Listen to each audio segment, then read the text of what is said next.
conocimiento general de la materia urbanística.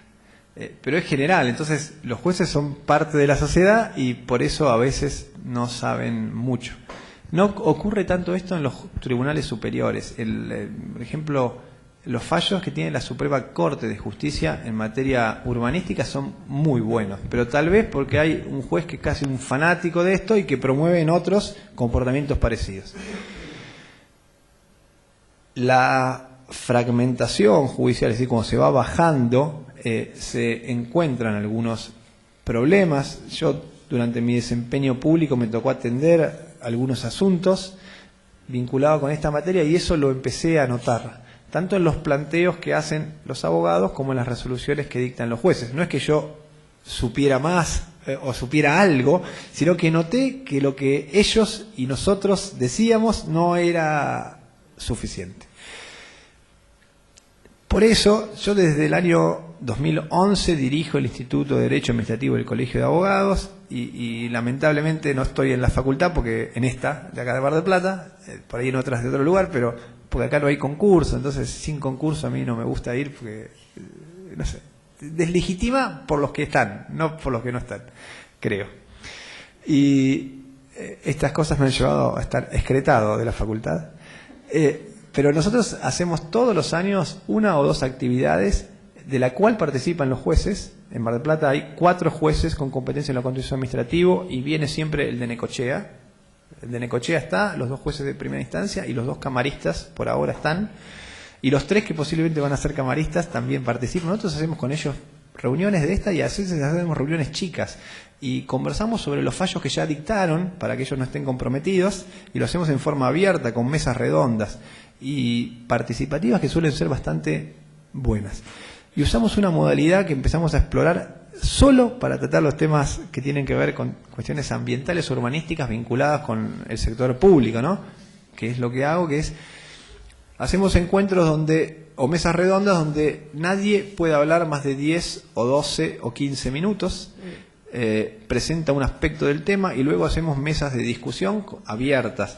Obviamente yo y otro más hacemos de policías para que vayan solo al foco del tema y lo hicimos con algunos casos que ya estuvieron resueltos, algunos complicados, al menos para mí, como el de las iniciativas privadas vinculadas con la ex terminal de Mar del Plata, o la situación costera en la zona sur de Mar del Plata, de propiedad privada, y gente que no entiende cómo es eso y cómo pueden armonizarse los derechos públicos y los privados y cuánto más hay de derecho público que no se conoce.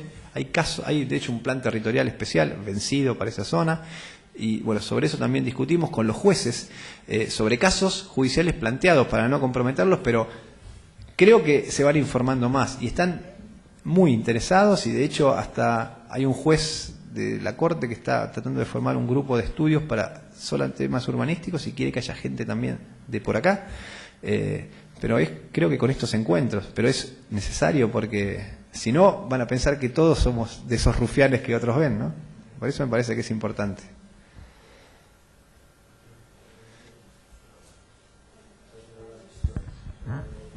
Sí, si podrías definir lo que vos entendés por corrupción. Después, si esto es una cuestión cultural o es debido a la normativa y al ordenamiento. O sea, ¿por dónde se filtra este hecho en esta sociedad? La sociedad, digamos, en lo que es Argentina o la sudamericana. Y después, si la normativa, que depende de la legislación, es, digamos, una normativa más estricta, ¿es mejor o peor para que esto suceda con respecto a la legislación? ¿Y esto cómo lo ves con el nuevo Código Civil? Creo que es imposible dar respuesta a todo eso. Doy nociones. La corrupción es un tema que trasciende lo jurídico, por lo cual yo solamente le di hace un rato alguna de lo que yo pienso que son algunas causas jurídicas. Faltan regulaciones, hay regulaciones que sobran, hay regulaciones que son muy agresivas, hay regulaciones que son un poco agresivas, no hay una tipología única de causas jurídicas. De las otras causas, si hay algo en nuestra sociedad que implica una tendencia hacia esto o una tolerancia, no puedo hablar porque excede mi nivel profesional y intelectual a su vez. En el Código Civil no creo que tenga relación con esto. Hay, un ejemplo creo que sirve. Es, hasta el año 94 nosotros teníamos una Constitución que eran 5 hojitas. Y hoy tenemos una Constitución que son 400, más o menos por la incorporación del Tratado. Y todos seguimos viviendo igual, digamos, no nos cambió la vida. Bueno, esto es igual. Las leyes cambian, pero si no cambian las conductas, el problema está en la práctica, en la efectividad de las leyes y de los derechos. Por eso me parece que a veces son modificaciones de paradigmas, pero no hay temas de corrupción en el Código Civil. En general, la corrupción grave está en el sector público, porque es la que genera efectos más visibles y o más cercanos. ¿Podrías definir lo que es corrupción? No, yo cualquier comportamiento desapegado de las normas jurídicas que afecta o joroba a otro y provoca algún daño general, individual o a la sociedad. No sé si es una...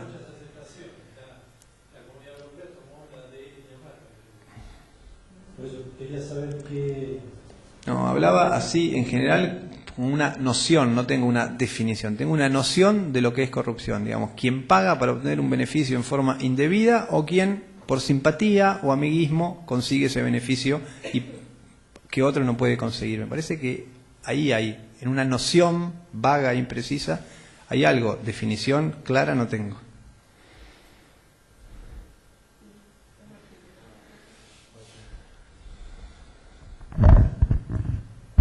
No, un poco y relacionado un poco con el taller que vamos a hacer después, más adelante ya en agosto, donde vamos por ahí a focalizar un poco más en las problemáticas que derivan de todo lo que muy bien explicaste hoy. Son dos cuestiones. Una, un comentario que estás acá y te lo digo porque después lo voy a decir en agosto, pero prefiero decírtelo ahora. Yo discrepo un poco con el planteo que haces de la, digamos, del 89.2 en cuanto a que no tiene un sesgo ambiental. Yo creo que fue la primera legislación ambiental que tuvo la provincia. Después explicaremos por qué, pero digamos, lo cierto es que... Lo prevé entre los principios. Claro, pero más allá que lo prevé en los principios, sino considerando, la realidad es que la determinación, digamos, de asignación de usos por zonificación siempre subyace, existe, más allá de que los tiempos cambian y los tiempos pasan. Estamos hablando del año 77, 76, se hizo el diseño de la norma y aún hoy está vigente después de 40 años, casi 40 años. En los criterios de asignación de indicadores, pero fundamentalmente de los cuadros de uso de cada municipio, ahí subyace sí o sí la cuestión de disfuncionalidad o funcionalidad, digamos, de compatibilidades de las actividades humanas, digamos. Y de alguna manera ahí existe, o debe existir, digamos, un criterio, que se cambió y que se ha ido reformulando, sin duda, y que es visto de forma distinta por cada municipio, sí, sin duda también. Solo un comentario, te lo digo acá que estás ahora acá. Pero, no, la pregunta era más general, y apuntaba un poco a lo que recién decía el colega. Desde tu visión, ¿cuál es la posición, o qué posición imaginás debe tener el profesional, digamos, de la arquitectura, en el caso nuestro, ante esta anarquía, ante esta multiplicidad, digamos, de ofertas normativas y de cambios de escenarios, digamos, que tenemos cruzando la frontera de cualquiera de uno de los municipios que tenemos aquí, ¿no? Al menos en lo que nos atañe a nosotros acá en la costa. Es algo que también ocurre a otras profesiones, como la mía. Lo mismo. El mismo problema lo tenemos y la única actitud es tratar de buscar capacitación permanente o vincularse con profesionales del área en el que nos desenvolvemos. Yo trabajo de manera rara, no trabajo con juicios, trabajo en general con proyectos, con gente, voy dando trabajo en distintos lugares de la provincia, pero siempre trato de vincularme con alguien local que me ayude a conocer primero la idiosincrasia local y luego si hay alguna norma especial en el ámbito local. Los cambios normativos son intensos y son constantes. Y creo que también hay algo peor que los cambios normativos, o mejor, pero más abrupto, que son los cambios de paradigma que deberían generar en algún momento cambios de cultura. Con lo que pasa con la materia ambiental y el urbanismo, creo que ese es un cambio. Con lo que puede llegar a ocurrir seguramente con el nuevo Código Civil y Comercial unificado y algunas actividades, como por ejemplo la actividad empresarial vinculada con la construcción y los contratos de consumo, también hay un cambio de paradigma que va a tener que generar en algún momento un cambio de cultura, que no llegó hasta ahora, pero que en algún momento va a llegar. Y la única manera, al menos esto no lo puedo decir, es en el ámbito en que yo me desempeño, es sentarme y leer y consultar y tocar timbres y participar de este tipo de encuentros de los dos lados del mostrador, porque me parece que en este tipo de cosas verdades no tiene nadie, ¿no? Y digamos, yo no tengo no sé si es el don o la virtud de la fe, soy ateo militante. Y entonces en los momentos aciagos suelo recurrir a leer 2 o 3 cosas, y una de ellas es Fernando Pessoa, con una fuerza creativa y poética increíble, pero un libro en que no escribió poesía, se llama el libro El desasosiego, que es un libro raro porque van encontrando en cajones cosas escritas y lo van completando y aumentando todo el tiempo. Y en algún lugar de ese libro él dice que a veces caminamos por la sociedad con una máscara, vestido de arlequines, y en un momento nos hacen ver, estás vestido de manera distinta, ¿no? Tenés que cambiar, y te sacás la máscara y no te la podés sacar, en verdad seguís siendo el mismo, y de golpe cuando te la sacaste ves que estás viejo, arruinado, que no sos el que pensás que eras.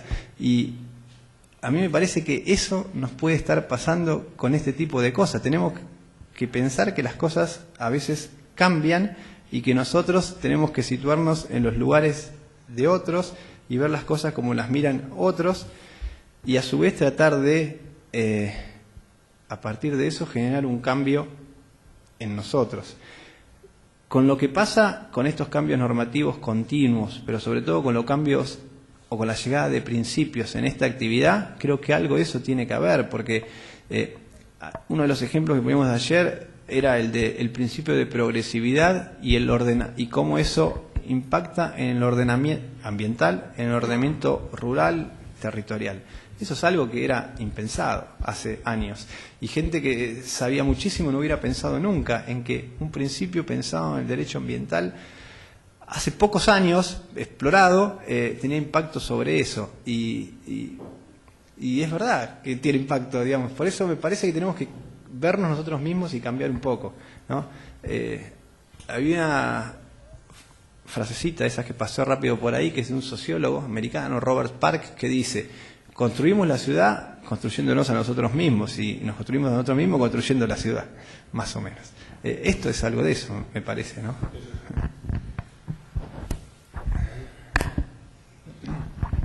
Yo, me voy a permitir agradecerte y felicitarte por las exposiciones de ayer y hoy, no solamente por una cuestión de afecto personal, que sabes que te tengo, sino que, y más aún esta coincidencia sobre el ateísmo, pero discrepo en estas concepciones liberales que se te escapan, pero bueno.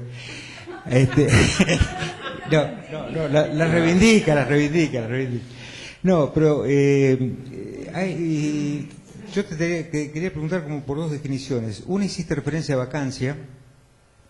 Sigue siendo un interrogante para mí, arquitecto, que si desde la conquista de apropiación de las tierras al indio quedó todo delimitado, no debería haber suelo vacante en tanto hubo titularidades de todos. Entonces, bueno, ¿qué es esto de la vacancia que hiciste referencia? Y la otra tiene que ver con lo de la compensación urbanística, que bueno, vos y yo sabemos, y creo que todos saben, en Mar del Plata ha habido casos donde se otorgó autorización del factor de ocupación del suelo 1 a cambio de cuidar, como dijiste vos hace un rato, una tierra equivalente al 40% que no sé, en otro lugar, pero después, mucho más grave, en algún momento, en vez de seguir cuidándola, se la regaló al municipio en concepto de plaza para que el municipio se haga cargo del cuidado. Pero cuando quiero buscar la definición de compensación urbanística, no sé dónde buscarla claramente. Entonces, las preguntas son sobre vacancia y sobre compensación urbanística. Vacancia fue un término no bien utilizado. Yo quería referirme a las reservas urbanas, a los inmuebles vacantes en la zona urbana como una reserva de valor, como una mera especulación, donde me parece, y acá yo por eso digo, soy liberal menos para estos temas, hay herramientas institucionales, instrumentales y jurídicas para tratar de evitar eso. Si estuvieron 2 o 3 años buscando dónde meter una casita de procrear en algún lugar, y está lleno de tierra sin uso, de alguien que por ahí ni sabe que la tiene. ¿Por qué no aplicar alguna de las instrumentos previstos desde el año 77 y remozados por la ley de hábitat para tratar de generar que esas leyes se pongan en el mercado del suelo o puedan utilizarse? Ahí me parece que algo haría. Quise referirme a eso. No quise meterme mucho más en el tema porque me siento que no soy yo mismo, entonces quería llegar hasta ese punto, pero no quise decir vacante, sino vacante en cuanto a construcciones o utilización. Y con relación al otro tema, es un problema que no tengamos regulación sobre eso. Hay regulaciones. Buenos Aires, la ciudad la tiene. Rosario tiene una ordenanza que va cambiando rápidamente, que favorece la construcción del sector costero y después con esos edificios en altura financian el cordón cuneta de donde se están tirando tiros todo el tiempo. Pero ninguna tiene definiciones. Y eso me parece que se debe a que la tipología de contenido de los convenios de compensación urbanística es muy difusa. Hay muchas cosas distintas. Acá hay un proyecto que elaboraron desde la Secretaría de Planeamiento Urbano hace un par de años, trabajándolo junto con funcionarios provinciales, a su vez, que ya no están en la Dirección de Ordenamiento Territorial, que permitía instrumentarlo. Ellos querían hacer una ordenanza que fuera aprobada o convalidada por la provincia de Buenos Aires, que permitiera que el municipio pudiera dar excepciones superando los topes del decreto de ley 8912 mediante la modalidad de convenio a cambio de algo. Fallaba, creo, en eso y en el sistema de valorización, pero hay sistemas de valorización medibles en la ley de Brasil, en la 10.257, el Estatuto de la Ciudad, en Colombia. Concepto claro no hay porque no se sabe qué es. Como es un convenio, es como una ameba, ¿no? Puede ser todo o puede ser nada. Me parece que definir eso no aporta nada. Lo que hay que dar es una regulación de un marco general, un piso mínimo que sea de lo presentable. Digamos, en este umbral se puede mover, ¿qué es lo presentable? Lo que no sea presentable, si quieren hacerlo, no se va a poder evitar, háganlo, después verán si hay consecuencias. Algo así me parece que tendría que existir. Alguna vez lo planteé y en el caso de una compensación urbanística me tocó hacer un dictamen jurídico y enviarlo al Consejo Deliberante, y lo hice y lo envié y agregué al final: ¿por qué no aprovechan esta oportunidad, esta energía que tienen? El interés despertó en regularlo mínimamente, y un concejal que después me hizo lo mismo en otro asunto, que después fuera de esto te lo cuento, ex concejal, me contestó con 2 letras, que era ja. Te juro, sí.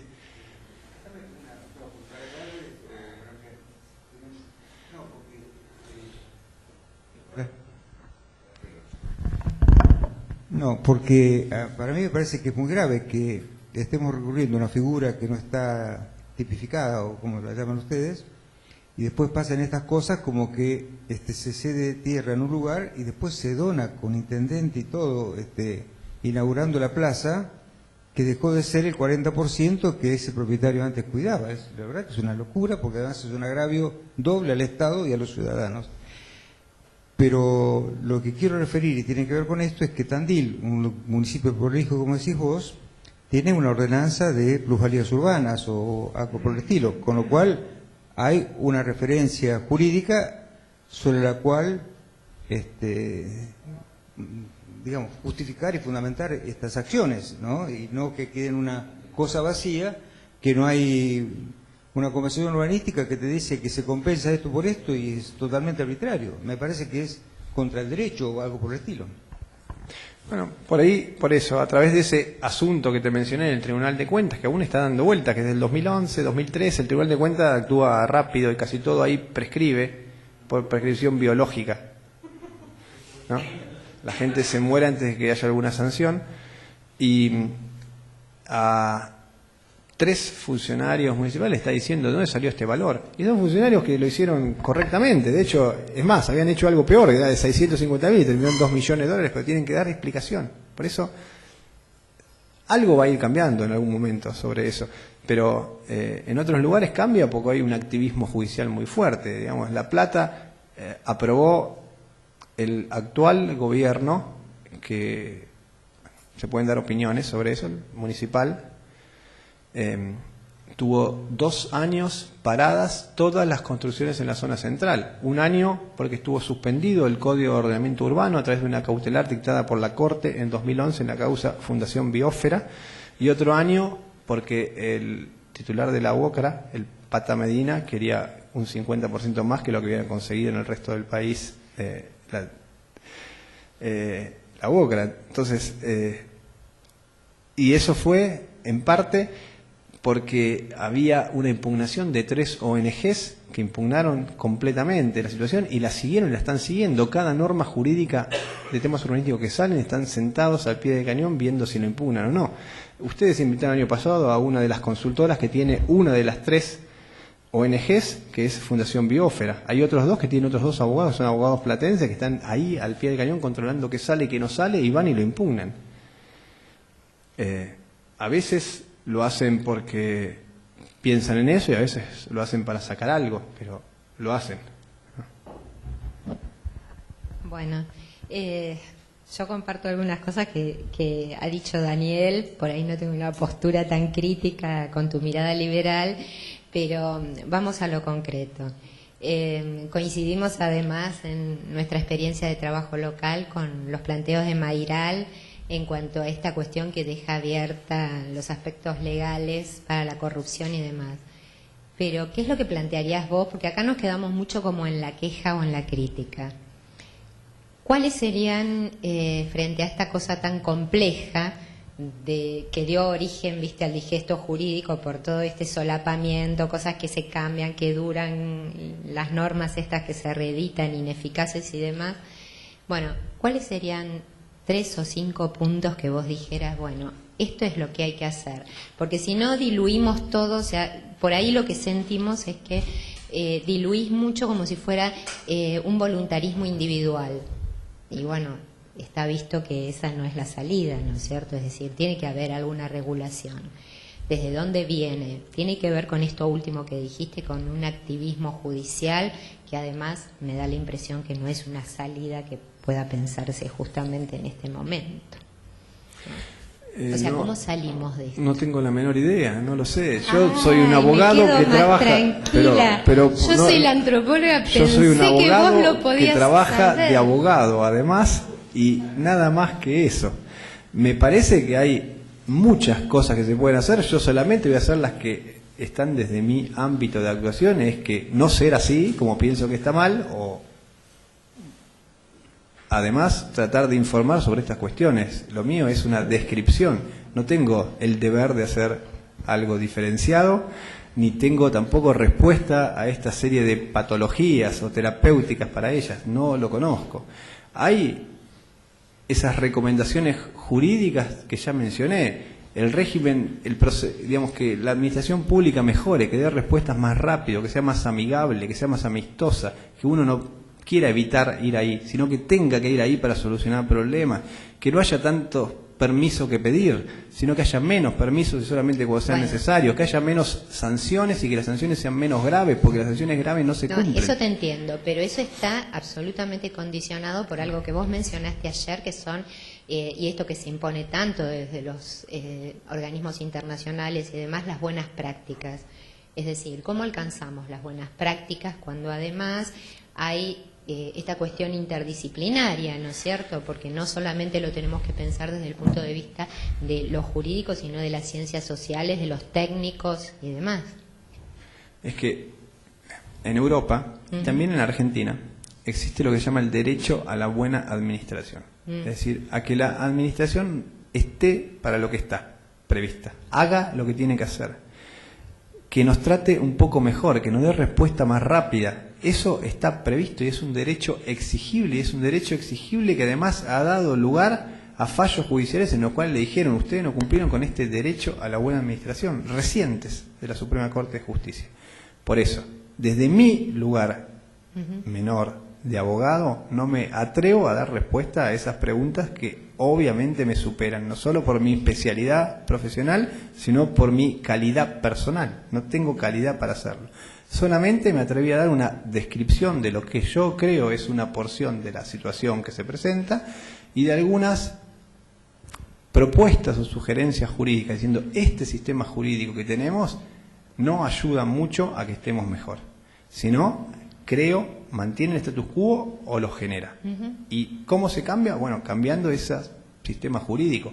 No hay pasto para que algo así se eche a andar, está clarísimo. Bueno.